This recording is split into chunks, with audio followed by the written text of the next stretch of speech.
everyone, it's Jonathan.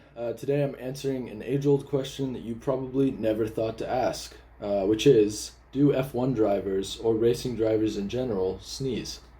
I've had this question personally for a while and kind of wondered whether or not that's even a thing worthy of asking.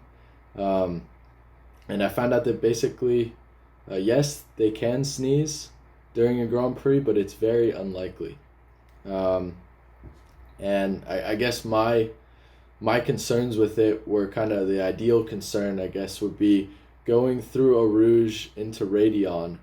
Would it be possible for someone to sneeze and then lose control of the car and not really be able to hold that corner, or something like 130R in Japan? Like, would it be possible to sneeze and still keep the car in control? And I really wasn't able to get this question answered by any one person or any one thing. And most of the research that I was able to get actually comes from other forms of motorsport and through Reddit and chats online and stuff about racing in general. And basically, what I found is that the higher the adrenaline, the less likely you are to sneeze. So, in most lower spec categories, anything ranging from like Spec Miata all the way to like Formula 4, let's say, where the adrenaline is not quite as high as it is in Formula 1 or Formula 2, or Rally even, it becomes possible to sneeze, or more likely, because your adrenaline is not as high, and apparently when your adrenaline is pumping, it's very difficult for your body to really feel the need to sneeze, because the adrenaline kind of serves as a distraction in a sense. With that said, there's some other things too that kind of help prevent the need to sneeze, if you will. For example, the helmet itself is essentially an area without dust, because the helmet's kind of, a capsule. There's really no way for dust to get in most of the time while driving, so that kind of prevents any nose tickling or really allergies that might cause sneezing. In the case that it does happen, however, something I hadn't really thought about was the fact that these guys have balaclavas on. Everyone in any form of motorsport, given the safety regulations that we have now, you have to wear a balaclava. And the balaclava is essentially kind of just not really intended for this, but in the case of sneezing, it's essentially a mask that will stop any kind of debris, I guess, that you would have, or any spray from really getting on the visor, or clogging anything up that would cause any associated problems.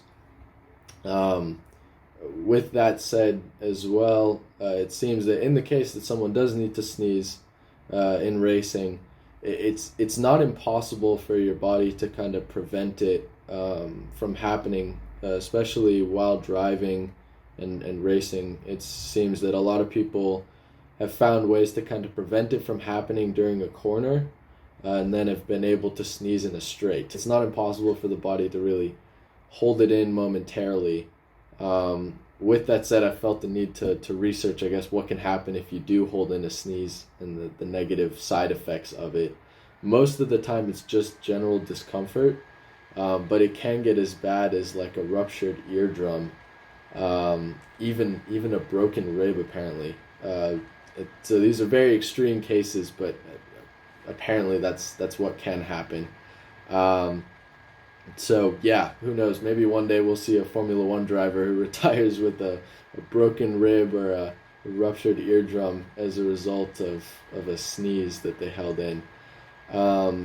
With that said, in general as well, I kind of felt the need to research other weird things that have happened in terms of sickness, or just general functions of your body that have interrupted driving for F1 drivers. And the most similar case that I found was Mark Webber at the 2007 Japanese Grand Prix had it was basically he had eaten something the night before that didn't agree with him, and he ended up basically throwing up in the race having a nice old Yakaroo in the helmet and carried on. There was no real need to stop in the pits or anything like that. So he basically, good old Mark Webber, just carried on through a whole Grand Prix, or half of a Grand Prix, I guess, with throw up in his helmet. So it's pretty crazy, pretty awful, but also makes you think they can probably definitely take having a sneeze, even though, yeah, I don't know how similar sneezing and throwing up are, to be honest. In terms of like sneezing, I feel you have even less control somehow of your body, but yeah, to think that someone's gone through that in a Grand Prix is awful to think about. But yeah, I guess these guys are willing to do anything to win, so it's pretty cool. But yeah, hope you guys have enjoyed this story. Hope it helped explain something you probably didn't really think to ask. But yeah, that's